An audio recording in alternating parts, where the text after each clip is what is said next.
नमस्कार, S news मध्ये आपले स्वागत। बातमीपत्राच्या सुरुवातीला एक नजर टाकूयात ठळक घडामोडींवर। बेळगाव महापालिकेसमोरील ध्वज हटवा, अन्यथा कर्नाटकच्या वाहनांना महाराष्ट्रात प्रवेश दिला जाणार नाही, शिवसेनेचा इशारा।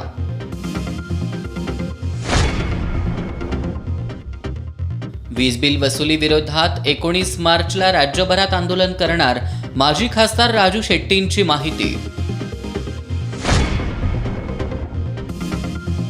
छत्रपती शिवाजी महाराजांची जगदंबा तलवार भारतात आणा, कोल्हापुरातील शिवदुर्ग संवर्धन आंदोलनाची मागणी, तावडे हॉटेल चौकात रास्ता रोको करत वेधलं मागणीकडे लक्ष।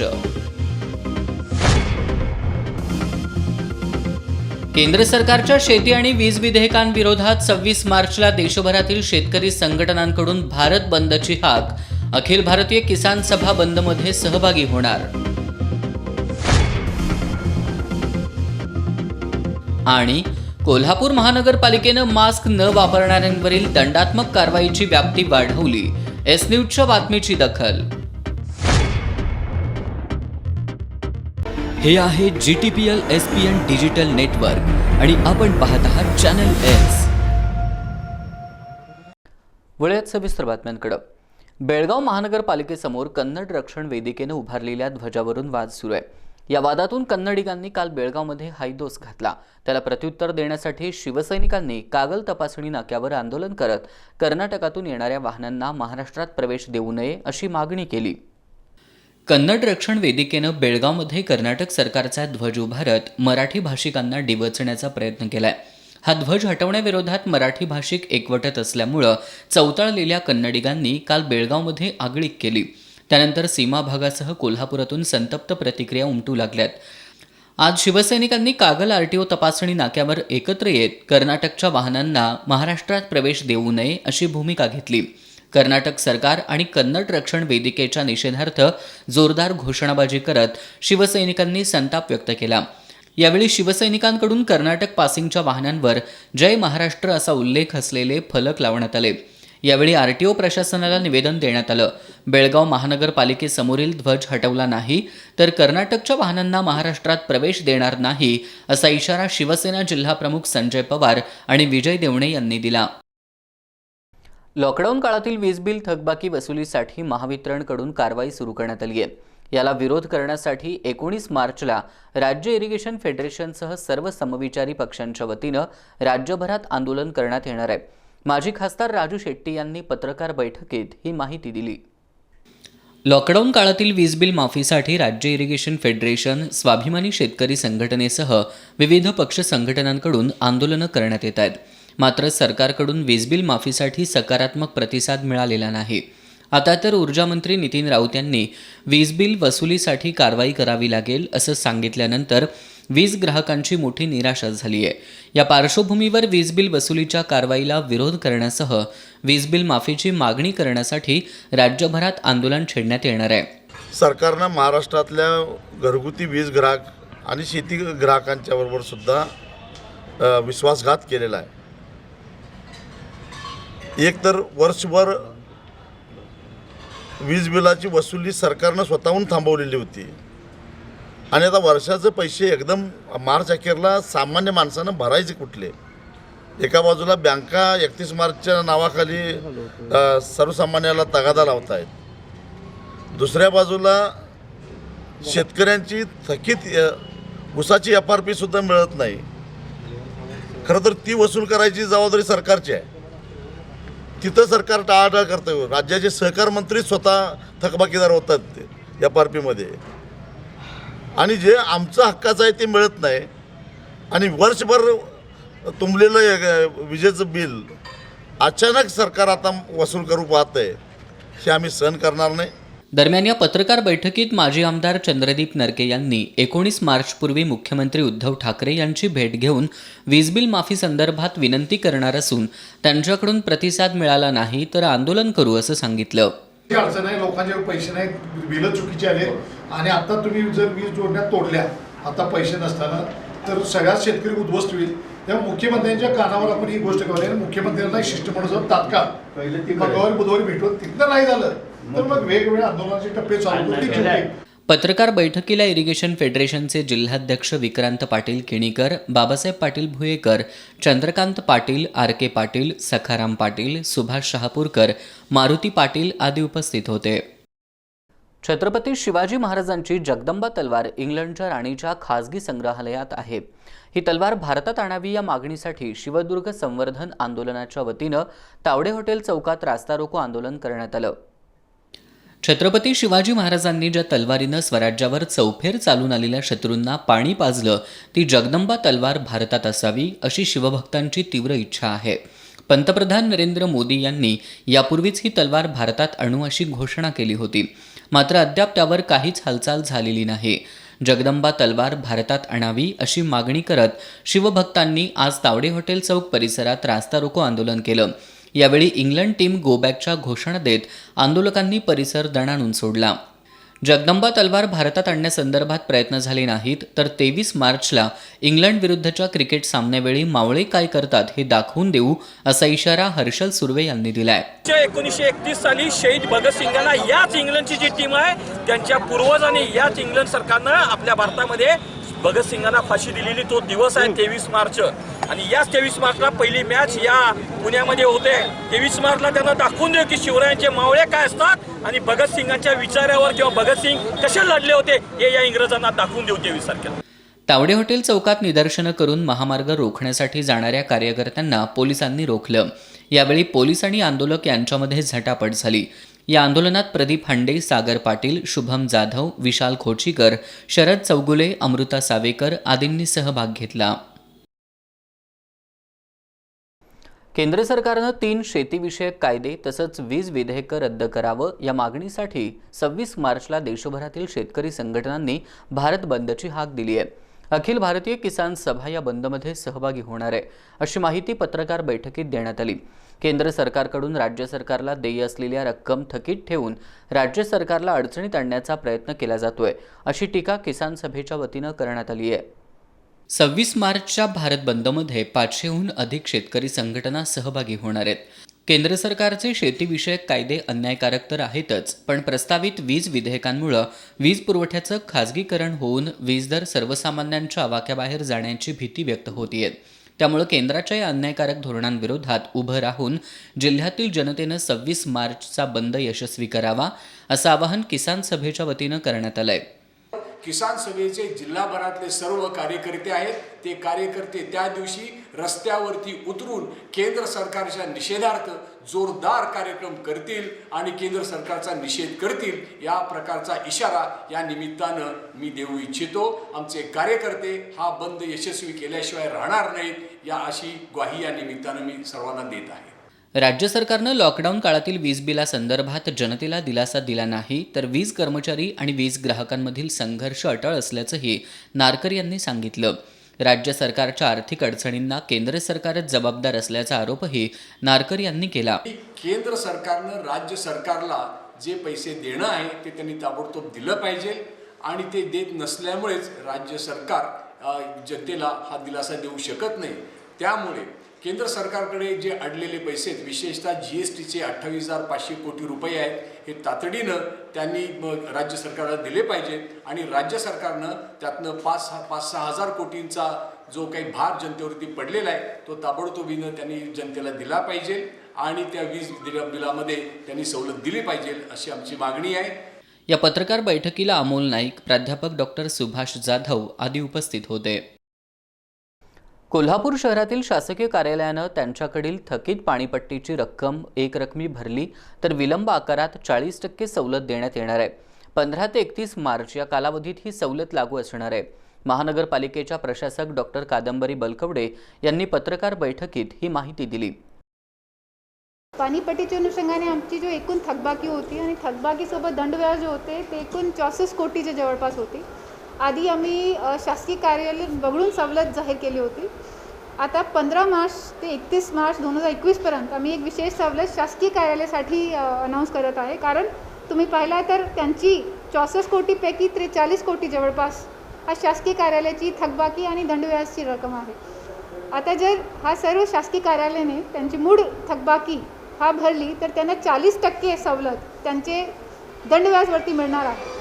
हा जो कालावधी राहील हा 15 मार्च ते 31 मार्च 2021पर्यंत 40%ची सवलतीची योजना त्यांच्यासाठी आम्ही आज जाहीर केलेली आहे. गोकुळ दूध संघाच्या प्रशासनाची याचिका उच्च न्यायालयानं काल पुन्हा एकदा फेटाळली. त्यामुळे गोकुळच्या निवडणुकीचा मार्ग मोकळा झालाय. त्यानंतर नामदार हसन मुश्रीफ यांनी गोकुळच्या निवडणुकीत महाविकास आघाडी म्हणून लढण्याचा प्रयत्न असल्याचं सांगितलं. या संदर्भात महाविकास आघाडीचे घटक पक्ष असलेल्या स्वाभिमानीचे अध्यक्ष माजी खासदार राजू शेट्टी यांनी सूचक प्रतिक्रिया दिली आहे. पाहुयात ते काय म्हणालेत. महाविकास आघाडीमध्ये आता सध्या काँग्रेस, राष्ट्रवादी आणि शिवसेना असंच गृहीत धरलं जातं. मोठ्या पक्षांना ते काही गृहीत धरत नाहीत. अजून मला माहीत नाही की काय करणार आहेत, आमच्यासारख्यांना बरोबर घेणार आहेत का नाही.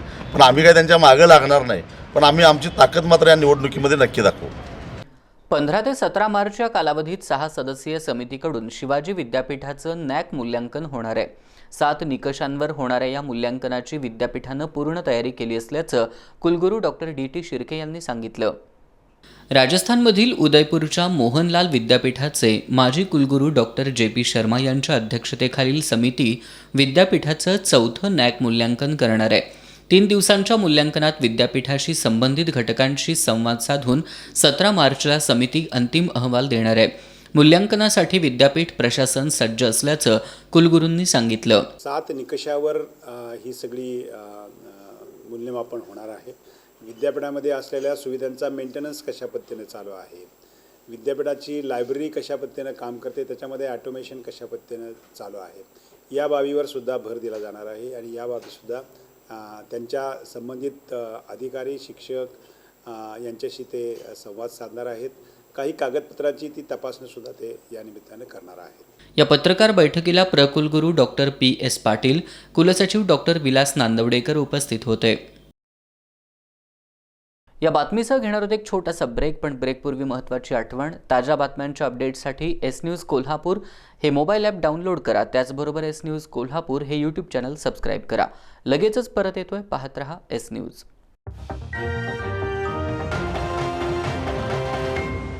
ब्रेकनंतर आपलं पुन्हा एकदा स्वागत.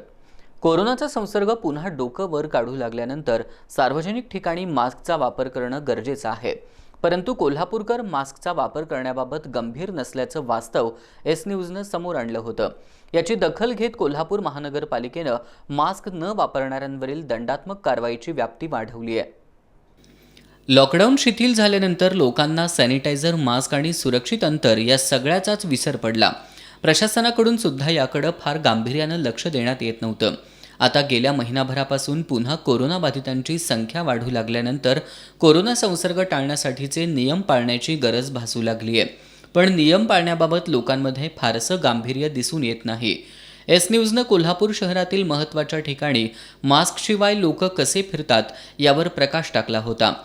मास्क का वापरत नाही असा प्रश्न विचारल्यावर अनेकांनी मजेशीर उत्तरं दिली. कुणी श्वास गुदमरतोय म्हटलं, कुणी आत्ताच काढलाय असं सांगितलं, तर एकानं मास्क लावल्यावर डोकंच चालत नाही असं सांगत मास्क न वापरण्याचा अफलातून बहाणा शोधून काढला. काहींनी मास्कचा वापर न करण्याची चूक कबूल केली. S न्यूजनं कोल्हापूर शहरातील मास्क वापराबाबतचं वास्तव लोकांसमोर आणल्यानंतर महानगरपालिका प्रशासन जागं झालंय. प्रशासनानं मास्कशिवाय फिरणाऱ्यांवर दंडात्मक कारवाई सुरू केली आहे. शहराच्या प्रवेशद्वारांवर कर्मचाऱ्यांकडून मास्कच्या वापराबाबत तपासणी करण्यात येतेय. कन्नड रक्षण वेदिकेच्या कार्यकर्त्यांनी शिवसेनेच्या बेळगाव जिल्हा प्रमुखांना धक्काबुक्की करत त्यांच्या गाडीला काळं फासलं. याचा सीमा भागासह कोल्हापूर जिल्ह्यातून तीव्र निषेध व्यक्त होतोय. शिवसैनिकांनी गांधीनगरमधील दुकानांच्या कन्नड भाषेतील पाट्यांना काळं फासलं.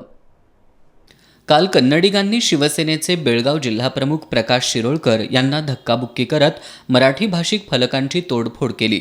याच्या निषेधार्थ शिवसेनेचे करवीर तालुका प्रमुख राजू यादव यांच्या नेतृत्वाखालील शिवसैनिकांनी गांधीनगरमधील कन्नड भाषिक पाट्यांना काळं फासायला सुरुवात केली. शिवसैनिकांच्या आक्रमक पवित्र्यानंतर व्यावसायिकांनी स्वतःहून कानडी फलक उतरवून घ्यायला सुरुवात केली. शिवसैनिकांनी कर्नाटक सरकारच्या निषेधाच्या घोषणा देत परिसर दणाणून सोडला. पोलिसांनी व्यावसायिकांना कन्नड फलक काढून घेण्याबाबत सूचना करावी अशी मागणी शिवसेनेनं केली. आज आम्ही प्राथमिक बोर्डाला थोड्या काळं फासले. पुढच्या वेळी कुठल्या व्यापाऱ्याचा दिसला बोर्ड तर त्याच्या तोंडाला काळं फासणार. मी गेल्या वेळी पोलिसांना कल्पना दिली होती, पोलिसांनी ती कारवाई केलेली नाही. मी पुढच्या वेळी सगळ्या मीडियासमोर आणि पोलिसांसमोर सांगतो की पुढच्या वेळी व्यापाऱ्यांना काळं फासणार. आणि त्वरित हे बोर्ड पोलिसांनी ते उतरून घ्यावेत ही आमची भूमिका. आणि जे काही कन्नड जे हे आहेत कर्नाटकमध्ये आमच्यावर अत्याचार करतात त्याच्याबद्दल हा शिवसेनेच्या वतीनं आम्ही निषेध केला. या आंदोलनात तालुका पदाधिकाऱ्यांसह शिवसैनिकांनी सहभाग घेतला.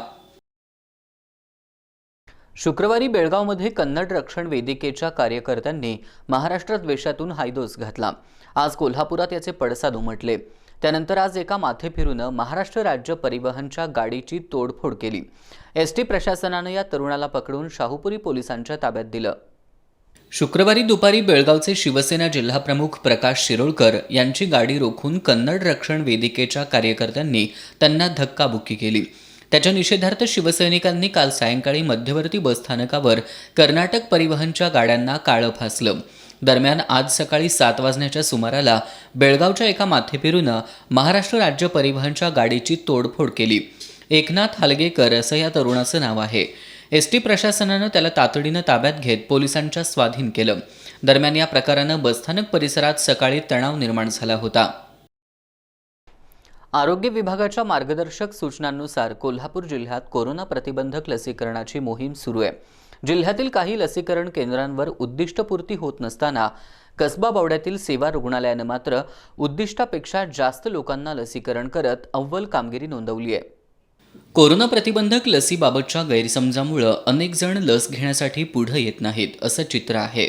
जिल्ह्यात सुरू असलेली कोरोना लसीकरण मोहीम लवकरात लवकर पूर्ण व्हावी यासाठी प्रत्येक लसीकरण केंद्रांवर 100 लाभार्थ्यांना लस देण्याचं उद्दिष्ट आरोग्य विभागाच्या वतीनं देण्यात आलंय. लस घेतल्यानंतर साईड इफेक्ट होतात या भीतीनं अनेक नागरिक अजूनही लस घेण्यासाठी पुढे येताना दिसत नाहीत.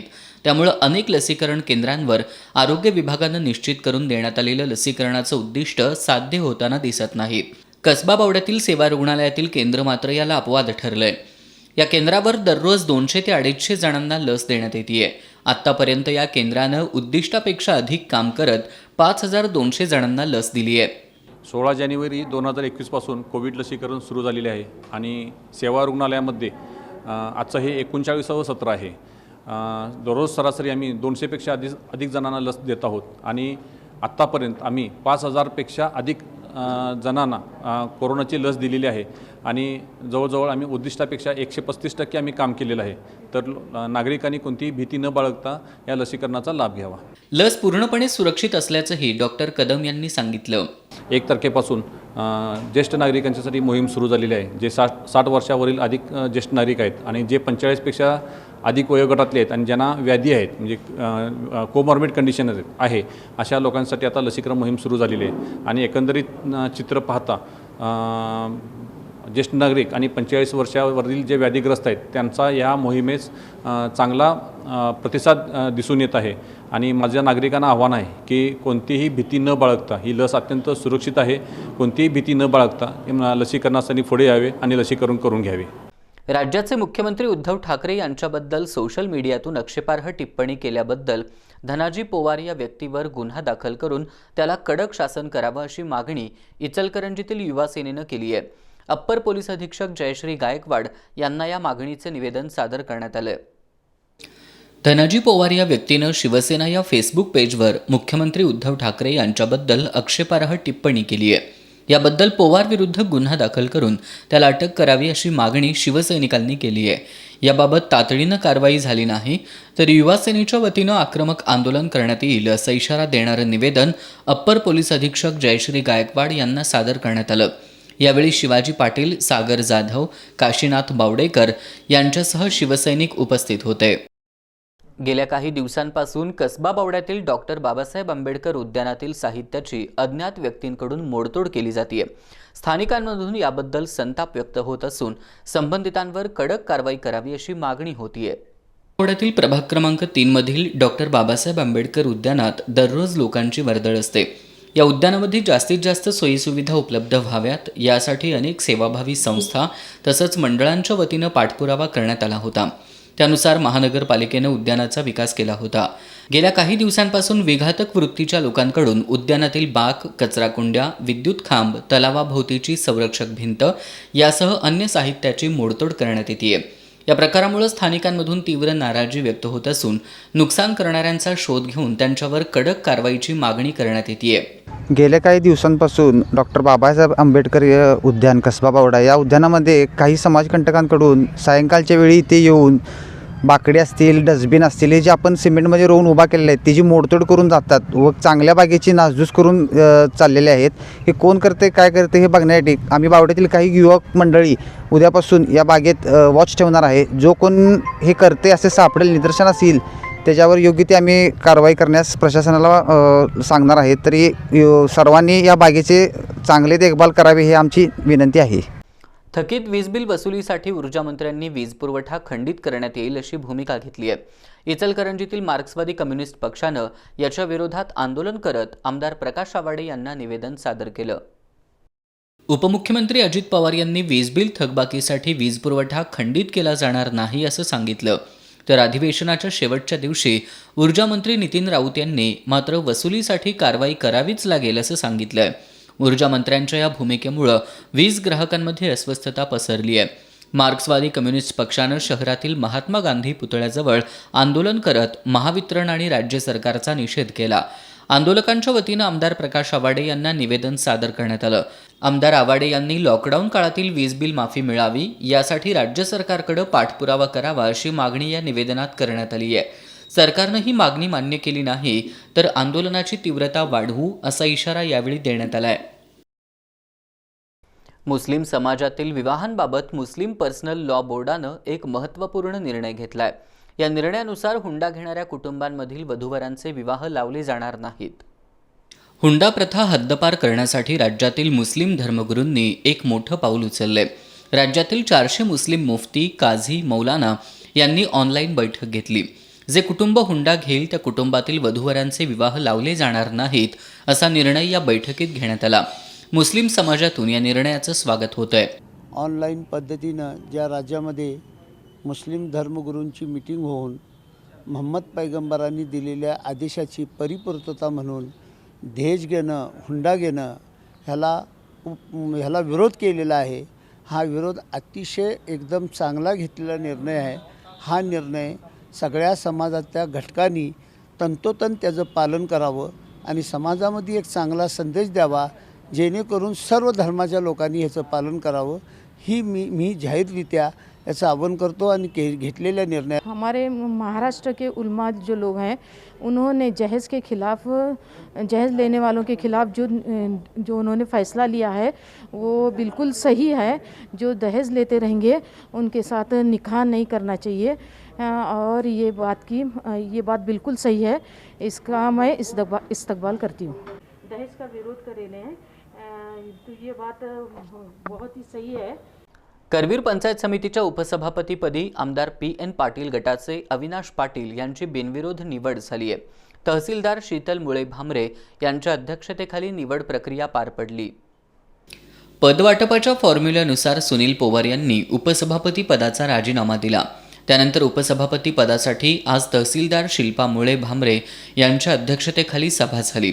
या पदासाठी आमदार PN पाटील गटाचे अविनाश पाटील यांचा एकमेव अर्ज दाखल झाला. त्यांची बिनविरोध निवड झाल्याचं घोषित केल्यानंतर पाटील यांच्यावर अभिनंदनाचा वर्षाव करण्यात आला. नामदार सतेज पाटील आणि आमदार PN पाटील यांचा विश्वास सार्थ ठरवत तालुक्याच्या विकासासाठी काम करू अशी ग्वाही अविनाश पाटील यांनी दिली. इथून पुढे सुद्धा बंटी पाटील आणि PN पाटील साहेबांच्या नावाचा लौकिक वाढेल अशा पद्धतीने करवीर पंचायत समितीमध्ये माझं कामकाज चालू राहील. एवढंच मी या उपसभापतीपदी निवड झाल्यानंतर मी आपली आशा व्यक्त करतो. यावेळी जिल्हा परिषद सदस्य सुभाष सातपुते, अमर पाटील यांच्यासह सर्व पंचायत समिती सदस्य, आमदार PN पाटील गटाचे कार्यकर्ते उपस्थित होते. कोल्हापुरातील कोटीतीर्थ तलाव आणि परिसराची मोठ्या प्रमाणात दुरवस्था झाली आहे. महानगरपालिकेनं रंकाळा तलावाप्रमाणे या ठिकाणी विकास करावा अशी मागणी MIMनं केली आहे. महानगरपालिकेचे अतिरिक्त आयुक्त नितीन देसाई यांना या मागणीचं निवेदन देण्यात आलं.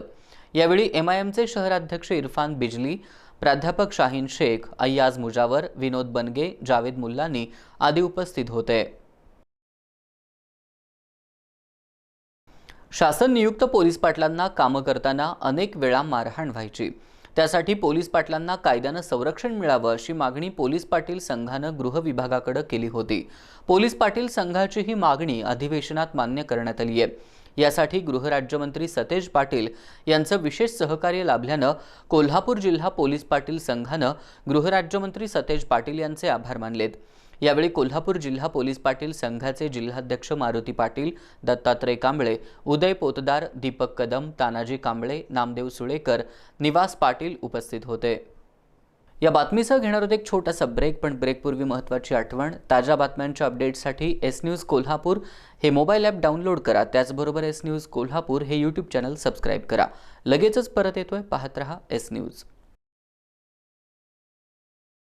बातमीपत्राच्या अखेरच्या भागात आपलं पुन्हा एकदा स्वागत. कोल्हापूर जिल्ह्यात आज शनिवारी सायंकाळी 5 वाजेपर्यंतच्या 24 तासांमध्ये नव्या 43 कोरोनाबाधितांची नोंद झाली आहे. या काळात 47 जणांना डिस्चार्ज देण्यात आला असून एका कोरोनाबाधिताचा मृत्यू झालाय. जिल्ह्यात सध्या 306 कोरोनाबाधितांवर उपचार सुरू आहेत. आज सायंकाळी 5 वाजता संपलेल्या 24 तासात 1215 स्वॅब चाचणी अहवाल प्राप्त झाले. त्यापैकी 1081 अहवाल निगेटिव्ह आले, तर 306 स्वॅब नाकारण्यात आले.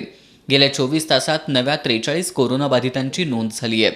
या रुग्णांमध्ये कोल्हापूर शहरातील 30, गडहिंग्लज तालुक्यातील 1, हातकणंगले तालुक्यातील 1, कागल तालुक्यातील 2, करवीर तालुक्यातील 2, राधानगरी तालुक्यातील 2 आणि अन्य जिल्ह्यातून आलेल्या 5 रुग्णांचा समावेश आहे. या रुग्णांसह जिल्ह्यातील एकूण कोरोनाबाधितांची संख्या 50,859 इतकी झाली आहे. गेल्या 24 तासात 47 रुग्णांना डिस्चार्ज देण्यात आला आहे. त्यामुळे डिस्चार्ज दिलेल्या रुग्णांची एकूण संख्या 48,803 झाली आहे. गेल्या 24 तासात एका रुग्णाचा मृत्यू झाल्यामुळं मृतांची एकूण संख्या 1,750 वर पोहोचली आहे. सध्या जिल्ह्यात 306 रुग्णांवर कोरोनाचे उपचार सुरू आहेत. जयसिंगपूरमधील कृष्णा हाऊस कॅफेवर निर्भया पथकानं कारवाई केली आहे. या कॅफेमध्ये महाविद्यालयीन तरुण तरुणींचे अश्लील चाळे चालत असल्याचा प्रकार उघडकीला आलाय. निर्भया पथकानं कॅफे मालक रविकुमार पाटील आणि चालक कौशिक धनवडे यांच्या विरोधात जयसिंगपूर पोलीस ठाण्यात गुन्हा दाखल करण्यात आलाय. जयसिंगपूर शहरातील विविध शाळा महाविद्यालयांमध्ये शिरोळसह हातकणंगले तालुक्यातील ग्रामीण भागातील विद्यार्थी शिकतात. या विद्यार्थ्यांना आकर्षित करणाऱ्या शहरातील काही कॉफी शॉपमध्ये वेगळेच प्रकार चालत असल्याची माहिती पोलिसांना मिळाली होती. या माहितीच्या आधारे DYSP रामेश्वर वैजाने यांच्या मार्गदर्शनाखाली निर्भया पथकानं शहरातील 16व्या गल्लीतील कृष्णा कॅफेवर छापा टाकला. या कारवाईवेळी कॅफेमध्ये 3 तरुण तरुणी अश्लील चाळे करत असल्याचं आढळून आलं. पोलीस उपनिरीक्षक शीतल जाधव यांच्या पथकानं केलेल्या कारवाईत रजिस्टर, 400 रुपयांची रोकड जप्त करण्यात आली. कॅफेमध्ये सापडलेल्या मुलांच्या पालकांना बोलवून समज देण्यात आली, तर कॅफेचा मालक आणि चालक यांच्यावर गुन्हा दाखल करण्यात आलाय.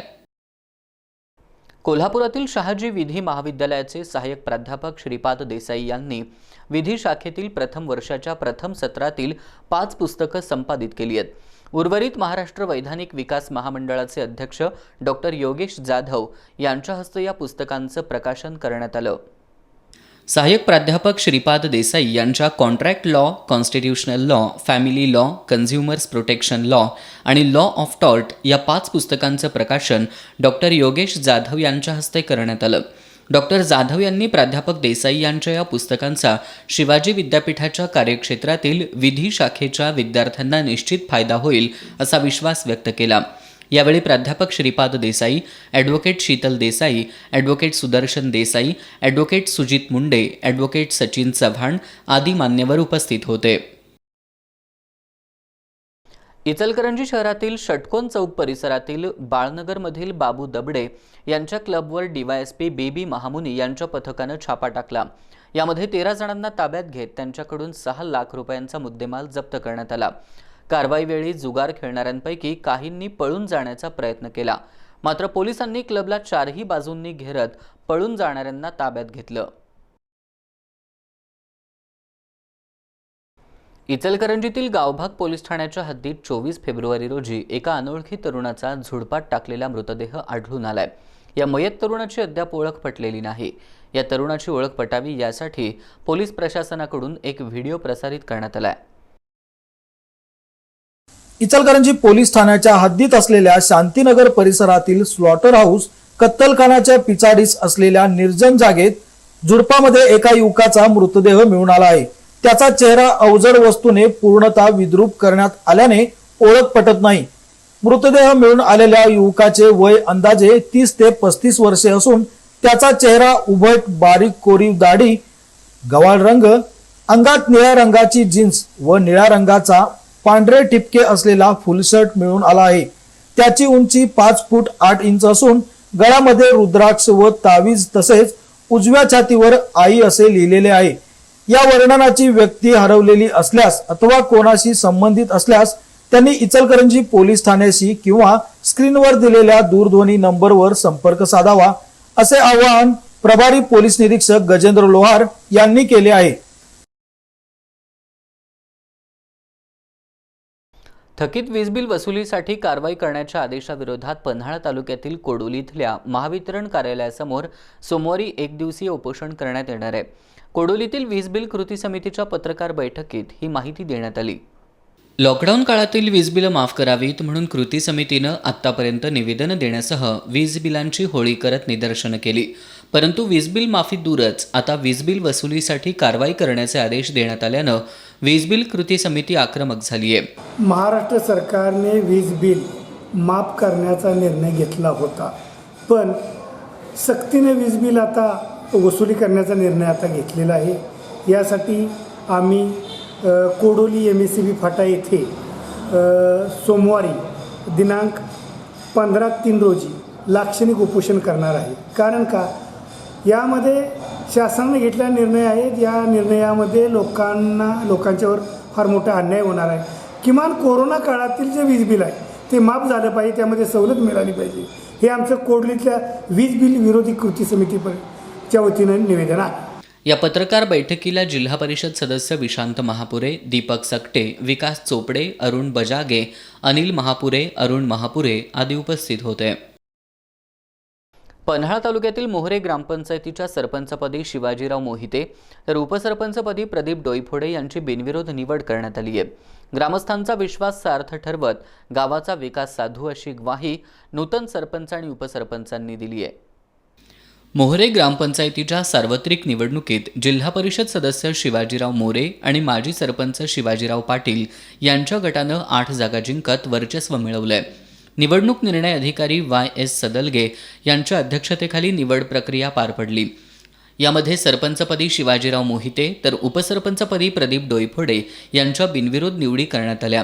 नूतन सरपंच आणि उपसरपंचांनी गावाचे प्रलंबित प्रश्न सोडवण्याची ग्वाही दिली. आज मोहरे ग्रामपंचायतपदी माझी सरपंच म्हणून नेमणूक झाली, त्याबद्दल मी सर्व ग्रामस्थांना धन्यवाद देतो. आज आता तसं पाहिलं तर गावामध्ये मला एकही विरोधक नाही.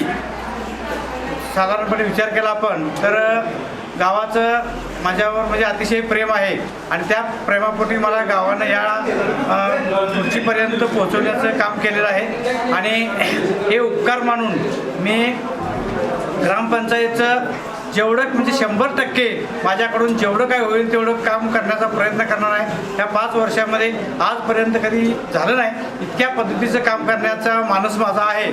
आणि त्या पद्धतीने मी इथून पुढं ग्रामपंचायतमध्ये माझं मी आता रिटायर आहे, उरलेलं संपूर्ण आयुष्य मी गावासाठी खर्च करणार आहे. याबद्दल कोणत्याही प्रकारची शंका नाही. नमस्कार. मोहरे ग्रामपंचायतच्या निवडणुकीमध्ये माझी उपसरपंच म्हणून बिनविरोध निवड झाली, त्याबद्दल मी सर्व ग्रामस्थांचं आणि सर्व सदस्य मंडळाचं आभारी आहे. तसंच त्यांनी मला जे बिनविरोध उपसरपंचपदी निवडून दिले त्याबद्दल मी त्यांच्या या कामातून ऋण व्यक्त करतो. यावेळी नूतन पदाधिकाऱ्यांसह नूतन सदस्य अप्पासो शेळके, पंडित नलवडे, रामचंद्र भोसले, शरयू मोरे, अमृता मोरे, शारदा पाटील, वैशाली पाटील, अर्चना नलवडे, आरती हिरवे यांचे सत्कार करण्यात आले. यावेळी तलाठी सुमन धबधबे, शिवाजी शिंदे, ग्रामसेवक जगदीश पाटील, पोलीस पाटील उषा धोंगडे, JD पायमल, आनंदा कुंभार, प्रमोद डोंगरे, राहुल शेळके, बंडा मोरे, MS हिरवे, तंटामुक्त गाव समितीचे अध्यक्ष बाबासाहेब शेळके आदी उपस्थित होते. निवडीनंतर कार्यकर्त्यांनी जल्लोष केला. कोल्हापुरातील खानविलकर पेट्रोल पंपाजवळ उचगावमधील युनुस शेख याची मनपसंद कम्युनिकेशन नावाची मोबाईल शॉपी आहे. शनिवारी रात्री शॉपीच्या मागील बाजूचा पत्रा कापून चोरट्यांनी सुमारे 40,000 रुपये किमतीचे मोबाईल आणि ॲक्सेसरीज लंपास केले आहेत. शाहूपुरी पोलीस ठाण्यात या चोरीची नोंद झाली आहे. गाण्याची आवड आणि छंद जोपासणाऱ्या 40 वर्षावरील हौशी गायकांसाठी स्वानंद कराओके सिंगिंग स्पर्धेच्या माध्यमातून नवा मंच उपलब्ध झालाय. कोल्हापुरातील विश्वयोगा योग आणि आध्यात्मिक सेवा संस्था आणि आनंद इव्हेंट्स यांच्या संयुक्त विद्यमानं या गायकांसाठी स्पर्धेचं आयोजन करण्यात आलंय. विश्वयोगा संस्थेच्या शाहूपुरी 4थ्या गल्लीतील कार्यालयात या स्पर्धेच्या 5 फेऱ्या होणार आहेत. या फेरीची उपांत्य फेरी रोड शोच्या माध्यमातून घेण्यात येणार आहे. एखाद्या स्पर्धेच्या अंतिम फेरीच्या स्पर्धकांची रोड शोच्या माध्यमातून निवड करण्याची ही पहिलीच वेळ असल्याचं आयोजक सरदार पाटील यांनी सांगितलं. शाहू स्मारक भवन इथं स्पर्धेची अंतिम फेरी पार पडणार आहे. स्पर्धेतील प्राथमिक फेऱ्यांना उद्या रविवारपासून सुरुवात होत असली तरी इच्छुकांना 16 मार्चपर्यंत स्पर्धेसाठी नावनोंदणी करता येणार आहे. या स्पर्धेसाठी आत्तापर्यंत राज्याच्या वेगवेगळ्या भागातील स्पर्धकांनी नावनोंदणी केली आहे. पत्रकार बैठकीला डॉक्टर राजीव नागावकर, सरिता पुरेकर, संजीव पाटील, मिलिंद कल्याणकर आदी उपस्थित होते. शेवटी पुन्हा एक नजर आजच्या ठळक घडामोडींवर. बेळगाव महापालिकेसमोरील ध्वज हटवा, अन्यथा कर्नाटकच्या वाहनांना महाराष्ट्रात प्रवेश दिला जाणार नाही, शिवसेनेचा इशारा.